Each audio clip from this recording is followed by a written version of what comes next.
Assalamualaikum warahmatullahi wabarakatuh. Bismillahirrahmanirrahim. Alhamdulillahirabbil alamin. Wa bihi nasta'inu ala umuri waddin. Wassalatu wassalamu ala asyrofil anbiya'i wal mursalin. Wala haula wala quwwata illa billahil aliyyil azim. Yang saya hormati Bapak serta Ibu guru SD Negeri Dukuh Jati Kedua 1. Yang saya hormati ibu-ibu perwakilan dari wali murid SD Negeri Dukuh Jati Kedua 1. Pertama-tama marilah kita belajar mensyukuri nikmat yang telah diberikan oleh Allah SWT kepada kita semua, sehingga pada siang hari ini kita dapat melaksanakan kegiatan diseminasi budaya positif SD Negeri Dukuh Jati Kedua 1. Perkenalkan, saya Jambroni SPDSD, calon guru penggerak angkatan 10 Kabupaten Tegal, akan menyampaikan budaya positif penerapan budaya positif SD Dukuh Jati Kedua 1. Bapak Ibu sekalian, mari kita dengan pikiran, fokuskan pikiran dengan terus semangat. Nah, untuk menyemangati pertemuan kali ini, mari kita barangkali ada Bapak Ibu yang bisa SPG. Mari kita tepuk semangat ya. Tepuk semangat.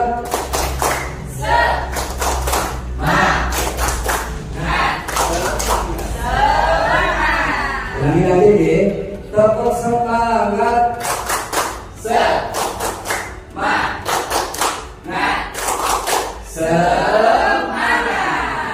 Terima kasih Bapak Ibu sekalian.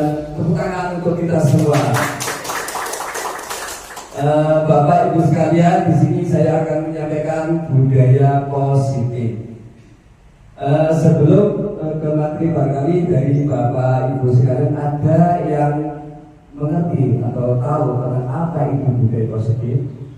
Budaya positif adalah sebuah nilai kebajikan yang menjadi keyakinan dan pada akhirnya menjadi karakter atau ciri khas dari sebuah komunitas atau lembaga. Iya, betul. Terima kasih Bu Zul, bahwa budaya positif adalah kebiasaan yang baik dan menjadi kebiasaan yang baik bagi juga Bapak Ibu sekalian, bahwa tujuan dari pendidikan di sekolah adalah untuk mencerdaskan generasi penerus. Selain itu juga untuk meningkatkan karakter anak.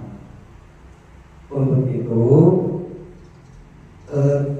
untuk meningkatkan karakter anak, maka diadakanlah proses pembiasaan. Pembiasaan inilah yang disebut sebagai budaya. Kebiasaan yang dilakukan di sekolah itulah yang disebut sebagai budaya. Nah, agar anak menjadi memiliki budaya yang baik, maka membiasakan dengan budaya yang baik. Bapak Ibu sekalian, sebelum kita berlanjut kepada budaya sebenarnya ada filosofi pendidikan Ki Hajar Dewantara. Bapak Ibu sekalian tahu nggih siapa Ki Hajar Dewantara?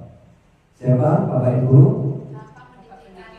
Iya, Bapak Pendidikan Nasional. Menurut filosofi pendidikan Ki Hajar Dewantara, pendidikan dan pengajaran hakikatnya adalah menuntun murid sesuai dengan kodratnya. Di sini guru memiliki tugas membimbing, mengarahkan, mendampingi, memberikan dukungan pada murid agar tumbuh sesuai dengan potensi dan kodrat masing-masing untuk mencapai kebahagiaan dan keselamatan hidup. Perlu digarisbawahi bahwa dukungan pada murid agar tumbuh sesuai dengan potensi dan kodratnya, yaitu kodrat alam dan kodrat zaman. Kodrat alam ini berkaitan dengan tempat tinggal peserta, lingkungan peserta berada. Sedangkan untuk kodrat zaman adalah bagaimana kita membuat anak itu berkarya sesuai dengan perkembangan Jadi anak tidak ketinggalan zaman, jadi harus menyesuaikan perkembangan zaman yang ada. Kemudian ada trilogi pendidikan yang dikeluarkan oleh Ki Haji Dewantara, yaitu Ing Ngarsa Sung Tulodo, Ing Madya Mangun Karso, Tutpuri Handayani. Ing Ngarsa Sung Tulodo artinya di depan kita harus menjadi teladan, contoh kepada murid-muridnya. Sebab perlu Bapak Ibu ketahui bahwa murid-murid atau anak-anak itu biasanya suka meniru, mencontoh apa yang dilakukan oleh gurunya. Misalnya apabila gurunya berangkat cepat, insya Allah anak-anak juga akan meniru. Oh, Pak Guru saya juga berhasil, saya juga harus lebih cepat daripada Pak Guru, Bapak atau Ibu Guru. Sebaliknya, apabila Bapak Ibu sekalian berangkatnya menjalankan tugasnya tidak tepat waktu, maka jangan salahkan anak apabila anak suka berangkat terlambat. Karena menurut anak, oh Pak Guru aja berangkatnya kesiangan, tidak apa-apa, saya juga begitu. Itu adalah kata-kata yang berbeda dengan Hikmat yang Mangun Karso. Di tengah itu kita menjadi inspirasi bagi murid-muridnya.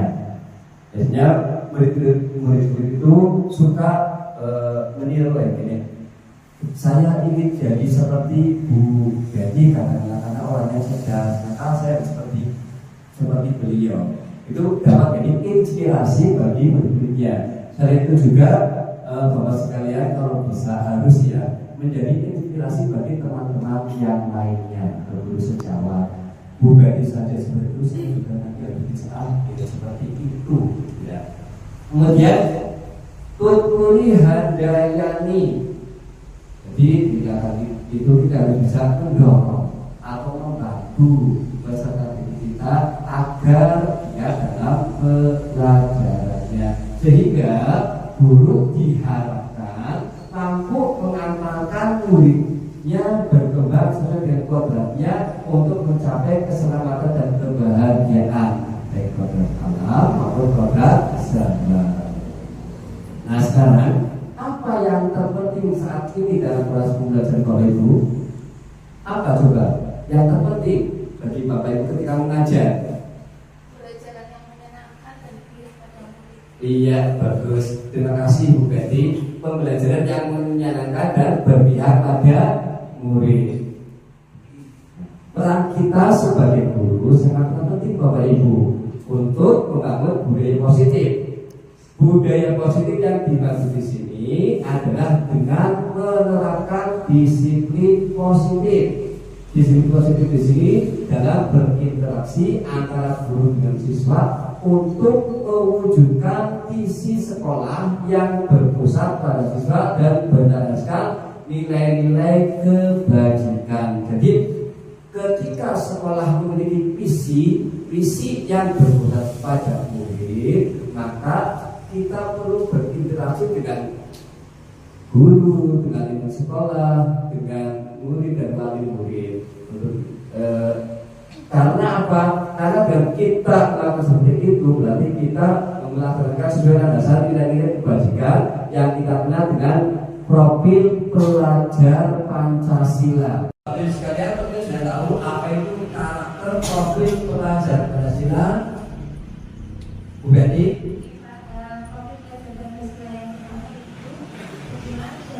Iya. Yang kedua, Bu Betty. Kemudian Bu Hedi. Apa? Gotong semangat ya Bu Betty. Gotong royong. Bu kreatif. Bu bergerak dan mandiri. Itu adalah karakter profil pelajar Pancasila. Kita sudah tahu ya. Kan kira benar. Mari kita sama-sama kan ya, semangat. 1, 2, 3. Belajar Pancasila, beriman dan bertakwa pada Tuhan Yang Esa dan berakhlak mulia, bertauhid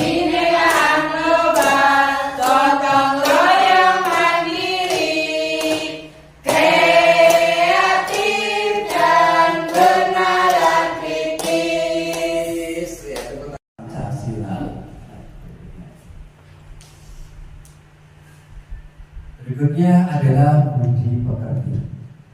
Seyogyanya murid bukan hanya membutuhkan kecakapan kognitif, melainkan juga hal yang terpenting dari seluruh rangkaian pendidikan adalah budi pekerti. Ini perlu digarisbawahi bahwa Bapak sekalian, murid bukan hanya membutuhkan kecakapan kognitif, tapi ada hal yang terpenting dari seluruhnya, yaitu budi pekerti, akhlak dan moral yang baik. Karena apa? Budi pekerti merupakan hasil dari bersatunya gerak pikiran, perasaan dan kehendak, sehingga memunculkan tenaga perpaduan cipta dan rasa yang menghasilkan karsa. Sebagai pendidik, hanya mampu memahami program murid sebagai individu yang sadar, mampu memikirkan, memahami, merasakan, berempati, berkehendak dan bertindak. Jangan hanya berfokus pada konten, namun lebih menekankan pada budi pekerti, akhlak dan moral yang baik sebagai manusia Indonesia. Bapak Ibu sekalian, itu digarisbawahi bahwa kita sebagai guru itu tidak hanya mentransfer ilmu saja, tapi yang lebih penting dari itu adalah kita harus menjadikan anak itu dengan budi pekerti dan akhlak dan moral yang baik. Sebab banyak orang pintar, banyak orang cerdas, tapi kalau tidak berakhlak, maka dia bisa menjadi anak yang berani kepada guru, ya bersikap laku seenaknya, karena kita tidak menanamkan moral. Pak Guru, Bapak Ibu semua sudah tahu, saya tahu bahwa banyak pegawai atau pejabat yang lihat di Bapak Ibu, itu karena kurangnya tertanam moral akhlak. Coba betapa pinternya, betapa suksesnya seseorang, apabila akhlaknya tidak baik, maka itu tidak ada, dia bahkan bisa menghancurkan dirinya sendiri. Nah, berikutnya adalah budaya positif. Sebagai guru, hendaknya mampu menciptakan budaya positif baik di kelas maupun di sekolahnya. Dalam menciptakan budaya positif dapat menerapkan berbagai konsep inti seperti disiplin positif, motivasi perilaku manusia, hukuman dan penghargaan. Ada 5 program dasar positif kontrol institusi, ya dengan sekolah atau pihak yang kelas. Segitiga institusi ketika menyelesaikan sebuah permasalahan yang muncul pada saat melaksanakan tugas. Jadi Bapak Ibu sekalian, ketika ada permasalahan yang dihadapi baik pada siswanya, sesama guru, maka ada penjelasannya, yaitu yang dinamakan segitiga restitusi. Di sini ada pembiasaan budaya positif yang telah kita laksanakan bersama di Bapak-Ibu, khususnya di SD Negeri Dukuh Jati itu satu. Yang pertama yaitu dengan menggambar menggunakan daun. Di sini mencerminkan bahwa kita itu menggunakan alam lingkungan yang ada, kemudian di situ menuntut anak supaya tertarik dengan api, kemudian menuntut anak supaya mengerjakan dengan teliti dan penuh ketelitian. Kemudian ada membaca surat-surat pendek. Ini bisa menjadikan anak untuk menghafal Al-Quran, memahami Al-Quran, sehingga dengan seperti itu anak akan terbiasa dengan baca Al-Quran. Kemudian membuat karya dengan yang namanya ekoprint dari bungkus-bungkus makanan ringan dikumpulkan, digunting dan dimasukkan dalam botol tertulis seperti pada gambar yang nanti akan dibuat untuk membuat kursi. Kemudian ada literasi membaca. Kebiasaan literasi membaca ini dapat menambahkan pengetahuan anak. Biasanya Bapak Ibu sekalian, ketika ketika anak melaksanakan literasi membaca, itu kan biasanya ditanya dari apa yang kamu baca, kemudian apa isinya. Ya, kalau bisa setelah literasi, Bapak Ibu mencatat. Dan tidak tadi menanyakan tadi yang kamu baca itu apa, isinya apa. Kalau tidak menceritakan kembali apa yang telah dibaca.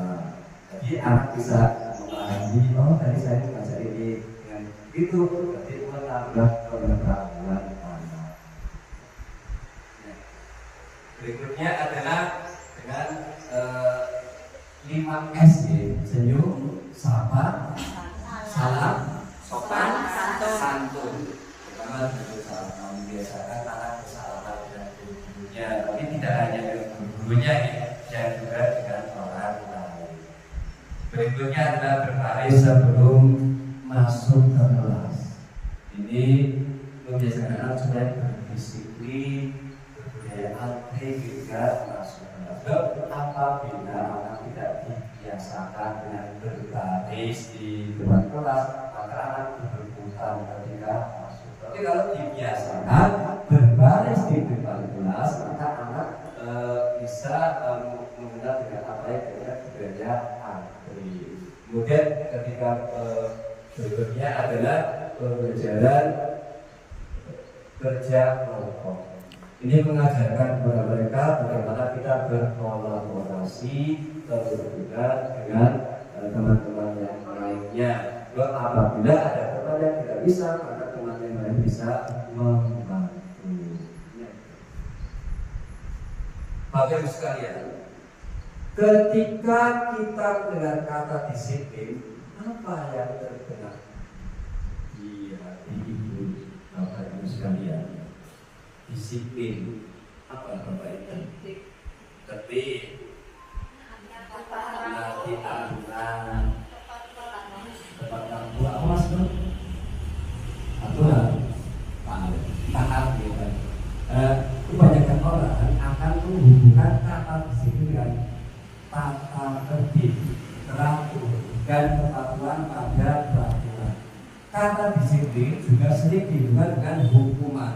Padahal itu sungguh berbeda, karena belajar tentang disiplin positif tidak harus dengan memberi hukuman.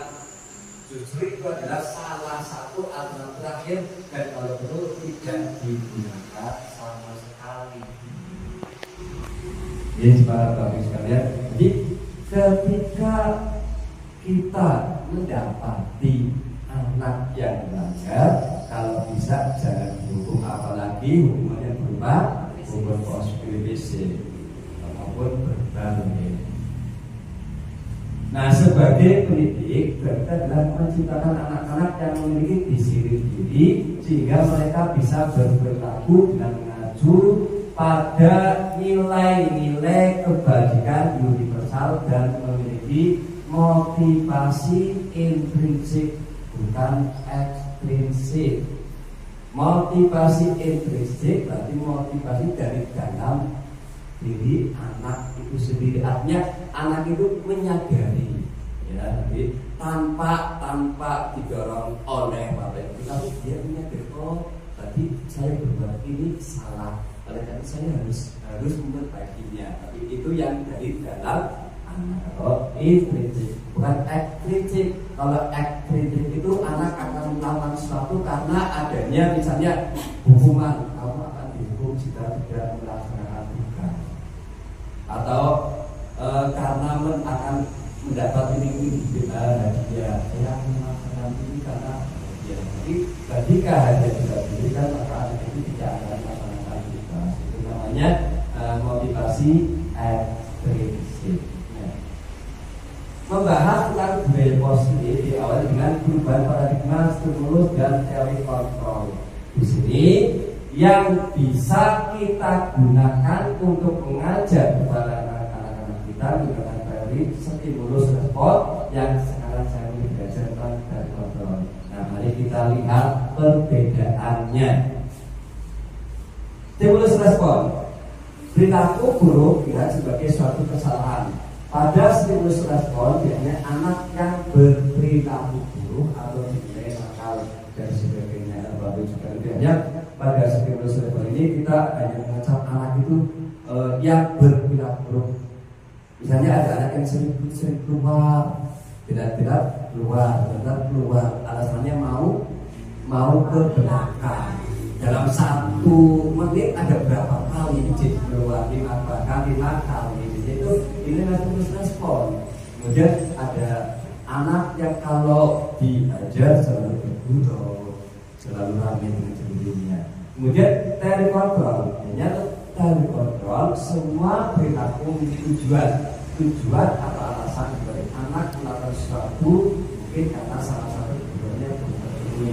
Dan bapak sekalian, ketika anak seperti tadi ya, sebenarnya izin keluar katanya mau ke belakang. Nah, kita perlu mengetahui alasannya.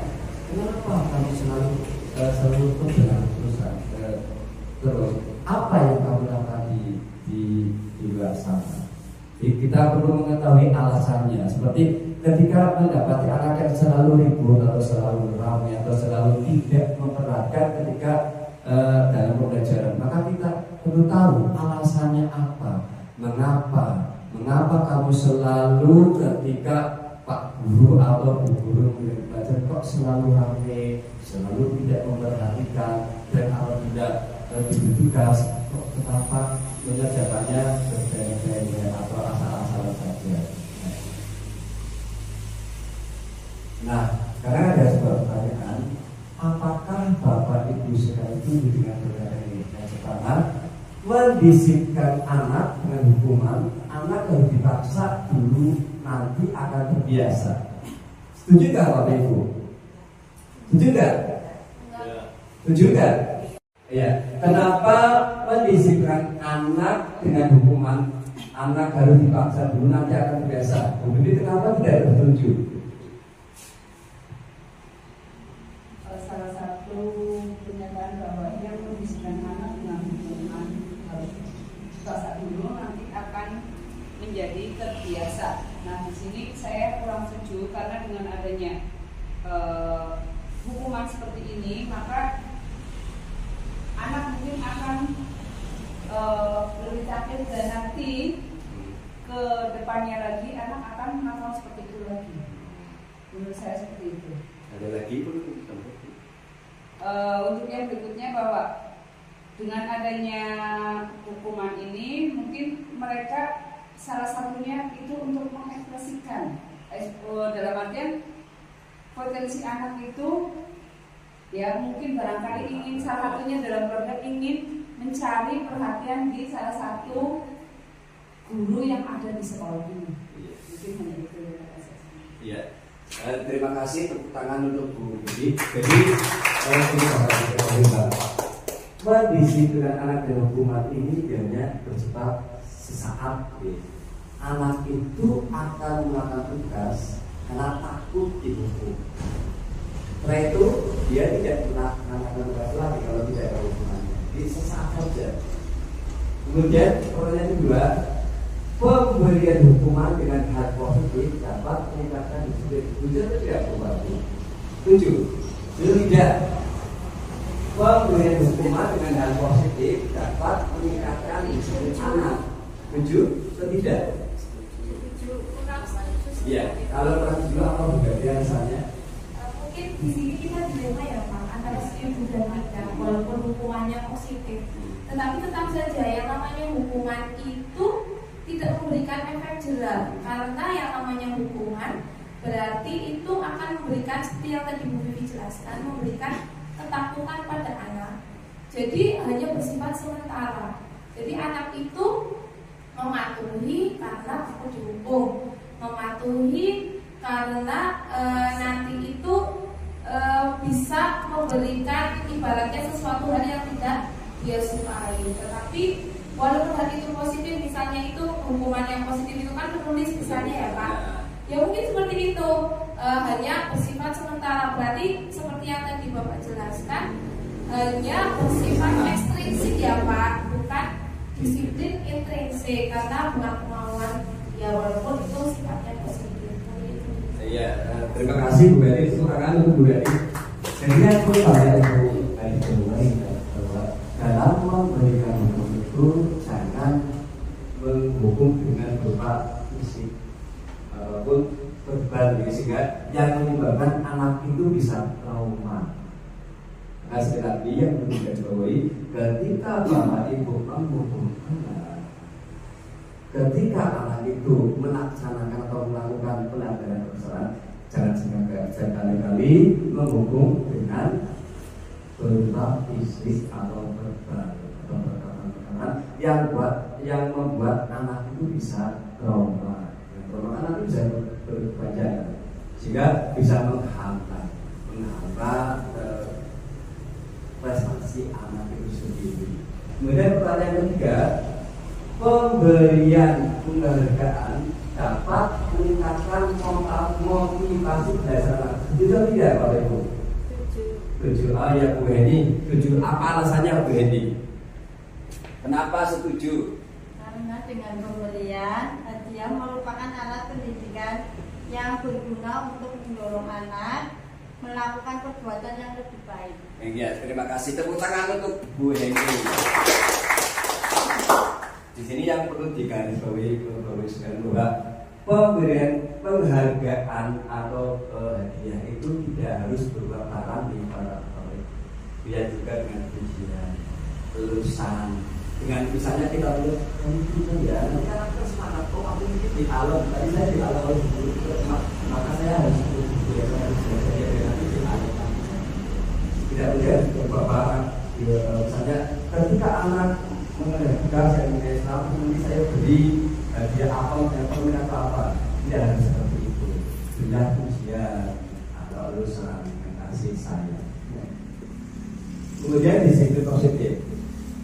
Disiplin positif merupakan upaya untuk mendisiplinkan perilaku murid dengan menumbuhkan motivasi internal dalam bertanggung jawab dan kesadaran diri berdasarkan nilai-nilai kebajikan, sehingga mampu mengontrol secara mandiri segala tindakan. Tujuan dari disiplin positif adalah membentuk murid-murid yang berkarakter, berdisiplin, santun, jujur, peduli, bertanggung jawab, dan merupakan pengajar sepanjang hayat. Karena Bapak sekalian, kewajiban mencari ilmu kan sepanjang hayat, dari ayunan sampai dia dalam hadis juga diterangkan bahwa mencari ilmu itu wajib dari ayunan sampai lihat lahir. Artinya bahwa belajar itu sepanjang hayat, tidak hanya saat itu saja, ya, tidak hanya saat masih usia, tapi belajar itu sampai tua pun kita wajib belajar, apalagi mencari ilmu, baik ilmu keduniaan, apalagi ilmu akhirat. Karena tujuan kita hidup di dunia ini kan untuk mencari bahkan nanti di akhirat. Ini sangat bermanfaat sekali. Ini adalah nilai kebijakan universal. Budaya positif merupakan perwujudan dari nilai-nilai atau kebajikan universal yang diterapkan di sekolah. Budaya positif di sekolah tidak dapat dibicarakan sama instan. Dalam penerapan budaya positif di sekolah diperlukan tuntunan dan tawadan dari seorang guru. Guru harus menjadi contoh yang baik sehingga murid dengan kesadaran sendiri akan mengikuti apa yang dilakukan guru. Kebajikan yang besar ada di dalam profil pelajar Pancasila sekali. Bahwa intinya yang itu digarisbawahi adalah kita harus menjadi tauladan, contoh bagi anak-anak kita. Anak didik kita akan meniru apa yang kita lakukan. Jadi hal kecil apapun, misalnya dengan cara berpakaian. Kalau kita ketika melakukan pembelajaran, kita mengajar murid, ya, berpakaian rapi sesuai dengan peraturan yang ada, maka murid itu juga akan meniru.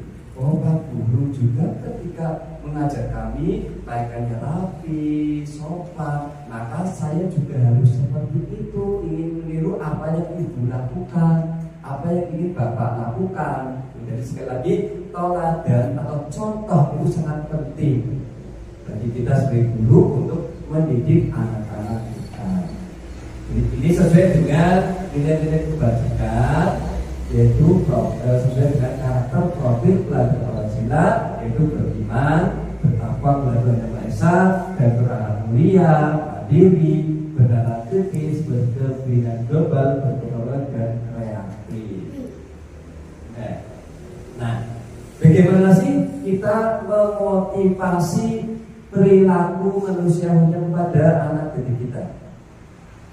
Ada dua motivasi yang dilakukan atau yang didapatkan anak kita itu. Yang pertama, motivasi eksternal. Motivasi eksternal ini berupa hukuman atau yang kedua mendapat imbalan. Ada dua motivasi eksternal. Nah, untuk itu yang perlu Bapak Ibu adalah kita harus menghindari ketidaknyamanan atau hukuman. Karena tadi sudah dibuka oleh Bu Berti bahwa motivasi yang berupa hukum itu biasanya bersifat sementara atau sesaat. Biasanya anak itu tidak piket kemudian dihukum. Ketika tidak ada guru yang saya guru itu ada, kemudian pas dia piket nanti dia tidak akan mengejar piket lagi karena tidak ada yang menghukum. Tapi kalau kesadaran dari diri maka dia akan selalu mengerjakan piket. Kemudian motivasi dari dalam yaitu motivasi internal, yaitu menjadi orang yang mereka inginkan dan menghargai diri sendiri dengan nilai-nilai yang mereka percaya ini dengan penuh kesadarannya ya, tanpa didorong kita pun karena dia sadar akan pentingnya untuk misalnya memakai peraturan, maka dengan sendirinya akan melaksanakan peraturan yang ada. Ini akan tumbuh sadar dengan dirinya sendiri ya. Ada 5 kebutuhan dasar manusia. Bapak Ibu sekalian, ada yang tahu 5 kebutuhan dasar manusia? Ini Bu Ayu monggo. 5 kebutuhan dasar manusia, yaitu yang pertama kebutuhan untuk bertahan hidup atau survival, yang kedua yaitu kasih sayang dan rasa terima atau love and loyalty, yang ketiga yaitu kebebasan atau freedom, yang keempat yaitu kesenangan atau fun, yang kelima yaitu dengan penguasaan atau power. Iya, terima kasih Bu Ayu. Tepuk tangan untuk Bu Ayu yang telah menyebutkan 5 kebutuhan dasar manusia yang perlu Bapak Ibu garis bawahi untuk anak-anak, yaitu membutuhkan kasih sayang, dan kebebasan. Nah ini biasanya kalau anak kekurangan kasih sayang atau kekurangan kebebasan nanti dia akan memberontak dan pelaksanaannya atau pelampiasannya nanti akan dilakukan sekolah karena dia jangan diperhatikan kasih sayang, maka sekolah dia akan makan. Dan ibu sering memberikan kayak gini, anak akan nakal atau cari perhatian ke rumahnya dengan cara yang aneh-aneh karena dia kurang dapat kasih sayang dari orang tuanya. Nah, ketika seorang murid melakukan suatu perbuatan yang bertentangan dengan nilai-nilai kebajikan atau melanggar peraturan, hal itu sebenarnya dikarenakan mereka gagal memenuhi kebutuhan dasar mereka. Itu yang tadi sudah saya katakan bahwa ketika anak itu nakal, itu kita jangan memvonis, tapi kita harus tahu kenapa ya. Itu mungkin karena kurangnya kasih sayang, karena kurangnya kebutuhan dasar yang mereka butuhkan, baik itu di rumah ataupun di sekolah. Nah, Bapak Ibu sekalian, motivasi apa sih yang terbaik bagi diri siswa? Perlu Bapak Ibu sekalian utamakan jadi orang yang mereka inginkan dan menghargai diri sendiri dengan nilai-nilai yang mereka percaya. Di sini guru hendaknya menghindari pemberian hukuman dan reward. Reward adalah tadian pemberian hadiah yang berlebihan dalam memotivasi murid guna meminimalkan motivasi eksternal. Karena tadi sudah dikatakan bahwa ketika anak selalu mendapat reward, selalu mendapat hadiah ketika melaksanakan tugas atau mengerjakan tugas, nanti ketika anak itu melaksanakan tugas dan tidak ada reward atau hadiah, mereka akan kecewa dan berikutnya tidak melaksanakan tugas lagi. Nah, percuma nanti kerjaan juga tidak ada apa-apanya. Atau saya sudah capek-capek mengerjakan itu, tapi Bu Guru tidak ini ya, tidak mengatakan kamu hebat, tidak mengatakan saya, bukan karena mereka hanya mengerjakan diri karena adanya ribet atau dia. Keyakinan kelas, Bapak Ibu sekalian, adakah yang sudah melaksanakan keyakinan kelas? Sudah. Bu Bibi sudah keyakinan kelas? Nah, keyakinan kelas merupakan nilai-nilai kebajikan universal yang disepakati secara tersirat dan tersurat di dalam kelas. Jadi di kelas itu menyepakati apa-apa yang perlu kita lakukan atau apa-apa yang perlu kita hindari ya, ketika dalam proses pembelajaran. Nah, ini kita perlu menanamkan nilai-nilai kebajikan pada diri murid dan guru akan lebih memotivasi murid dari dalam untuk melaksanakan budaya positif dari sekalian, bahwa dengan adanya keyakinan kelas itu akan menanamkan nilai-nilai kebajikan pada diri murid dan guru akan lebih memotivasi murid dari dalam untuk melaksanakan budaya positif atau kebiasaan yang baik. Nah, ketika motivasi muncul dari dalam diri murid atau internal murid, maka secara tidak langsung akan memunculkan kesadaran untuk melaksanakan budaya positif. Murid akan lebih merasa bertanggung jawab dalam menjalankan nilai-nilai kebajikan yang disepakati bersama dalam satu kelas.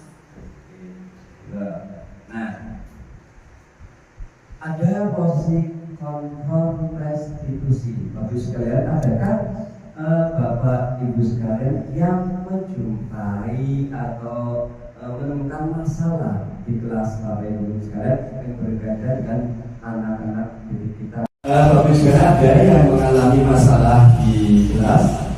Iya, ada Pak. Oke, Bapak berarti apa masalahnya? Terima kasih waktunya Bapak. Jadi masalah yang sering terjadi di kelas yang adalah ada beberapa siswa yang sering terlambat. Jadi siswa tersebut itu tidak hanya 1 atau 2 kali terlambat, tetapi sering Pak.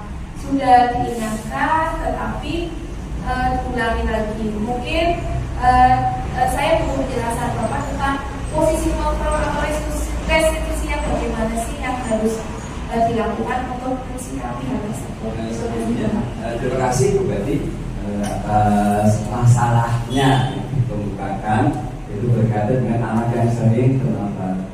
Ketika Ibu Betty menjumpai anak tersebut, apa sih akibatnya? Atau ini, ketika anak itu terlambat, apakah pembelajaran itu bisa dimulai atau tidak?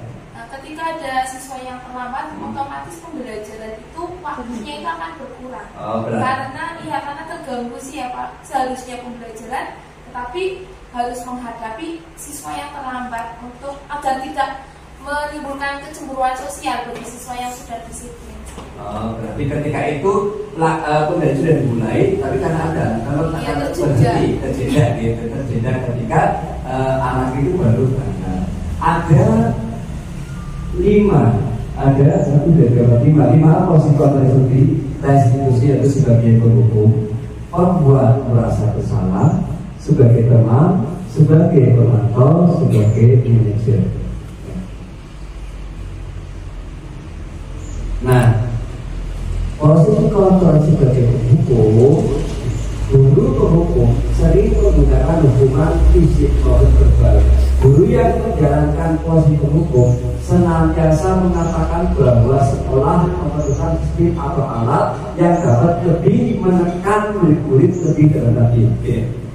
Posisi orang sebagai hukum, misalnya guru tadi Bu, jadi masalahnya Bu Betty mengecap, kamu kok selalu terlambat? Maka kita harus membuat aturan. Kalau terlambat harus begini. Jadi kan nanti ada hukuman. Berikutnya itu yang sebagai hukum. Kemudian merasa bersalah. Di sini guru dengan tipe pembuat rasa bersalah akan menggunakan pendidikan yang membuat orang lain merasa tidak nyaman, bersalah terhadap diri. Seperti tadi masalahnya jadi ketika anak terlambat, maka pembelajaran akan terjeda. Dalam posisi ini biasanya yang dilakukan adalah kita mengingatkan kepada anak tersebut, kamu tidak kasihan pada teman-teman kamu yang sudah berangkat tepat waktu, sehingga karena kamu berangkat yang lambat, mereka jadi terjeda pembelajarannya. Nah di sini anak akan merasa bersalah karena dia berangkat terlambat, maka yang lain bisa menanggung akibatnya. Ini sebagai pembuat rasa bersalah. Berikutnya, sebagai teman, guru pada posisi teman tidak akan menyakiti murid, namun akan tetap berupaya mengontrol murid melalui persuasi. Posisi teman pada guru bisa negatif ataupun positif. Positif di sini berupa hubungan baik dan terjadi antara guru dan murid. Amal bila kita memposisikan sebagai teman, maka kita bisa mengajak anak tersebut mengobrol, mengulangi pendapatnya, pendapat-pendapatnya. Seperti ketika tadi jadi, kenapa sih kamu lambat, harus ceritakan apa masalahnya, ya itu positifnya. Tapi positif negatif, anak itu akan menangkap yang tadi itu tidak ada. Berikutnya, nah jika sebagai pemantau, pada saat kita memantau, kita betul-betul atas perilaku murid. Posisi memantau berdasarkan pada peraturan dan konsekuensi dengan menggunakan sanksi atau konsekuensi. Kita dapat memisahkan hubungan pribadi kita dengan murid sebagai seorang yang menjalankan posisi pemantau. Kita bisa menanyakan kepada orang tua, kita bisa menanyakan kepada orang tua, kenapa kok anak ini terlambat ya? Selalu terlambat, kita bisa ke rumahnya, menanyakan kepada orang tua apa yang terjadi, kenapa anak itu bisa selalu terlambat. Itu memantau. Berikutnya, manajer. Pada posisi manajer, guru berusaha bersama dengan murid mempertanggungjawabkan tentunya mendukung murid agar dapat menemukan solusi atas permasalahannya sendiri, menjadi manusia yang merdeka, mandiri dan bertanggung jawab. Jadi manajer bagi diri sendiri.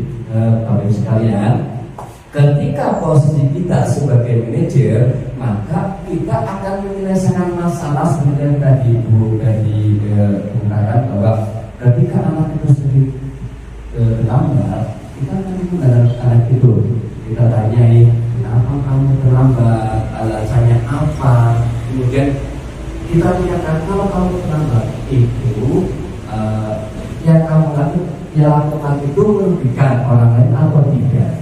Kemudian kita bimbing anak itu untuk bagaimana agar kamu tidak terlambat. Dan dengan seperti itu nanti anak akan kita buat perjanjian, kamu tidak akan terlambat lagi, bagaimana caranya. Nah sekarang apa posisi yang sebaiknya guru ambil ketika menghadapi sebuah masalah? Nah, ada segitiga restitusi itu guru sebagai posisi manajer akan menggunakan tahapan segitiga restitusi dalam menyelesaikan permasalahan yang muncul pada perjalanan profesionalnya, itu dengan cara validasi, menanyakan keyakinan, menstabilkan identitas, validasi tindakan. Nah, yang menstabilkan identitas, mengubah identitas anak dari orang yang gagal karena melakukan kesalahan menjadi orang yang sukses. Ketika murid sedang emosional, mereka tidak mampu menggunakan bagian otak rasionalnya, maka perlu distabilkan. Kemudian memvalidasi tindakan yang salah, bahwa setiap perilaku murid memiliki alasan. Maka dari itu perlu adanya validasi dari perilaku tersebut. Murid diajak berpendapat atas apa yang sudah dilakukan, kemudian diarahkan untuk membuat kesepakatan. Jadi berita di kasusnya Bu Betty, ketika anak sering terlambat, kita tanya dulu, ya, apa yang sudah kamu lakukan, kemudian yang kamu lakukan itu akibatnya apa, kemudian adakah kesepakatan yang dilanggar dalam kelas yang sudah disepakati bersama, ya. Kemudian setelah itu baru kita mengajak anak tersebut atau mengarahkan anak tersebut untuk membuat sebuah kesepakatan untuk atau akibat dari dia tidak atau terlambat masuk sekolah. Kemudian menanyakan keyakinan kepada murid yang melakukan kesalahan setelah memvalidasinya dengan tujuan untuk menumbuhkan kesadaran sendiri atas kesepakatan yang diinginkan dan dibuat bersama. Dengan begitu, murid akan merasa lebih bertanggung jawab atas perilakunya. Tapi sekalian, setelah anak itu menyadari kesalahannya dan mengetahui akibat yang dilakukannya itu, maka anak itu akan menyadari, oh ternyata yang saya lakukan itu bukan rugi pada diri saya, ternyata ibaratnya pada teman-teman saya, bahkan pada guru saya yang telah susah payah mengajar kami atau kita. Ya, anak itu akan menyadari dan memperbaiki kesalahan yang telah dilakukan. Nah, Bapak sekalian, budaya positif merupakan perwujudan dari filosofi pendidikan Ki Hajar Dewantara yang menjadi tujuan pendidikan nasional, yaitu pendidikan yang berpihak pada murid, yang berorientasi pada cara menuntun murid dalam tumbuh dan berkembangnya sesuai dengan kodratnya untuk mencapai keselamatan dan kebahagiaan. Jadi Bapak Ibu sekalian perlu di sini tugas kita itu menuntun, ya, tadi bukan hanya mentransfer ilmu, tapi menuntun supaya anak itu menjadi lebih baik, supaya anak itu tumbuh dan berkembang, dapat meningkatkan prestasinya sehingga akan menemukan atau mencapai keselamatan dan kebahagiaan di dunia maupun di akhirat. Yang kedua, untuk mewujudkan budaya positif, maka seorang guru perlu memiliki nilai-nilai sebagai berikut, yaitu berpihak pada murid. Ya, Bapak Ibu. Jadi kalau kita mengajar itu jangan yang penting saya mengajar, tidak memperhatikan bagaimana muridnya, ya.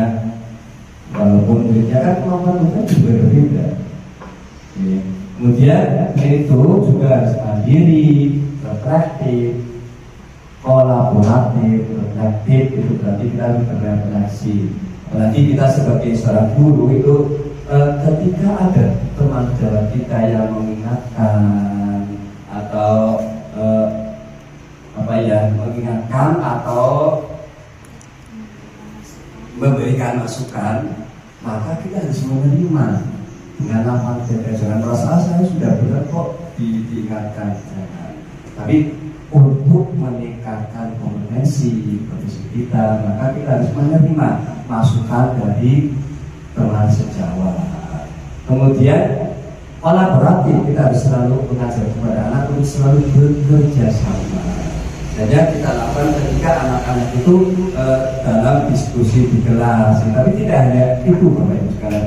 Di luar kelas pun kita harus selalu mengajarkan kolaboratif atau kerjasama antara orang satu dengan teman yang lainnya. Dan inovatif, selalu ada inovasi, ya.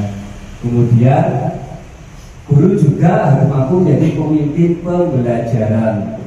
Coach bagi rekan guru. Ya, jadi ketika kita mempunyai masalah dalam pembelajaran, kita bisa sharing ke guru yang lebih senior atau bisa memecahkan masalah yang kita hadapi. Selain itu juga guru harus mendorong kolaborasi, mewujudkan kepemimpinan murid dan menggerakkan komunitas praktisi. Guru hebat mampu membawa perubahan yang positif baik bagi diri sendiri, orang lain dan sekolahnya. Salah satu perubahan yang sesuai dengan tujuan pendidikan nasional adalah terwujudnya budaya politik di sekolah. Dan muara akhir adalah pendidikan yang berpihak pada murid dengan prakarsa berdoa pada prinsip inquiry, apresiatif dan tahapan belajar akan memudahkan mencapai budaya positif sekolah yang sesuai dengan filosofi pendidikan Ki Hajar Dewantara. Jadi intinya kita harus menuntun murid, membimbing, jangan hanya mengajar ya. Kita kadang salah kata, kita tuh mengajar tapi harus menuntun, membimbing dengan penuh kesabaran. Jadi bagus sekalian, merdeka itu indah, merdeka itu nyaman, merdeka itu selamat, merdeka itu bahagia. Guru hebat adalah guru yang mampu memberikan kebebasan berpikir kepada murid, guru yang dirindukan kehadirannya oleh murid, dan guru yang mampu menciptakan karakter seperti yang unggul bagi muridnya. Bagus sekalian, demikian yang dapat saya sampaikan. Mudah-mudahan dapat bermanfaat. Kurang lebihnya mohon maaf yang sebenarnya dari saya. Assalamualaikum warahmatullahi wabarakatuh.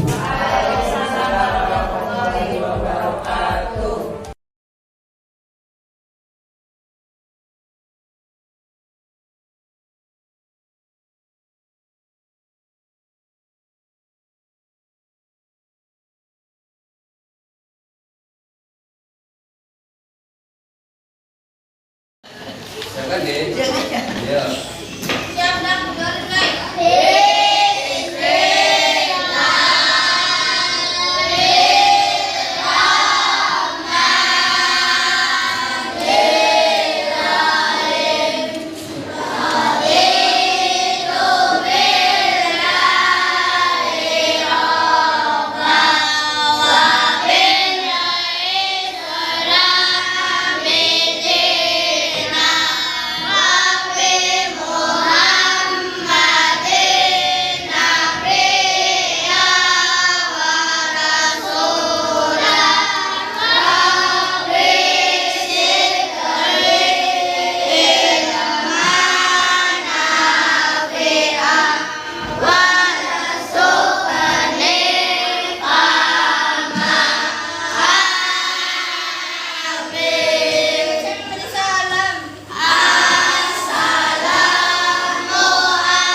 Anak-anakku sekalian bagaimana hari ini?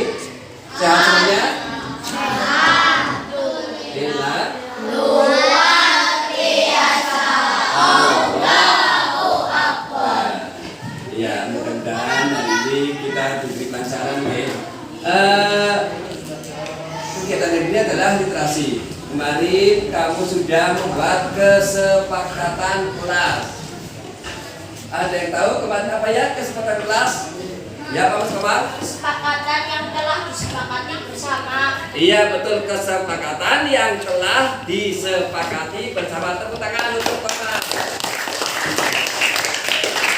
Nah, sekarang kita akan membuat keyakinan kelas. Keyakinan kelas adalah keyakinan yang disepakati bersama. Nanti setiap kelompok akan Pak Guru bagikan, ini namanya apa ya?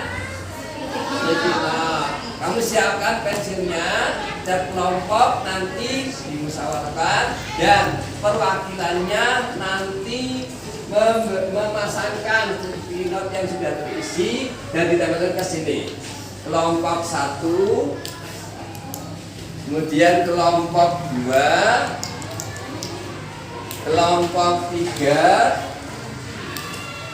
kelompok 4. Lagi. Ya, sekarang ditulis yang jelas ya, tulisannya adanya agak besar.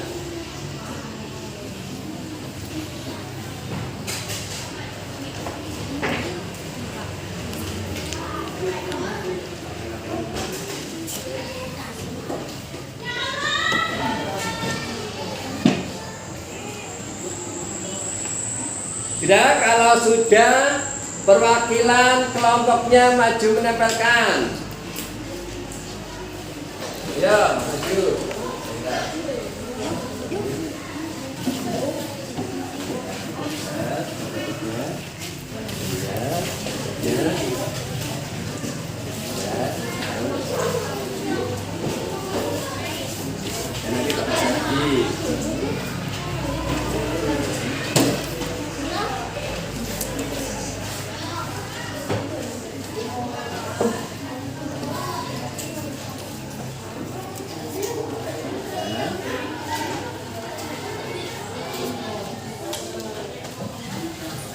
Nanti tak bisa lagi. Nah, ini adalah usulan dari perwakilan kelompok masing-masing. Sekarang kamu bacakan yang pertama ini, membantu teman yang membutuhkan. Bagaimana? Berikutnya ini, menerima pendapat orang lain. Kemudian menyelesaikan masalah secara damai. Menjaga kebersihan kelas. Bersikap jujur dan bertanggung jawab. Saling menghormati dan menghargai. Saling tolong menolong. Berani mengemukakan pendapat. Kemudian mendengarkan dengan penuh perhatian. Ini adalah keyakinan kelas yang telah kalian buat bersama. Mudah-mudahan siap melaksanakan ya. Siap melaksanakan? Sekali lagi, siap melaksanakan? Melaksanakan keyakinan kelas yang telah kalian buat bersama. Mudah-mudahan kita dapat melaksanakan keyakinan kelas yang telah kita buat bersama. Sekian dan saya ini, assalamualaikum warahmatullahi wabarakatuh.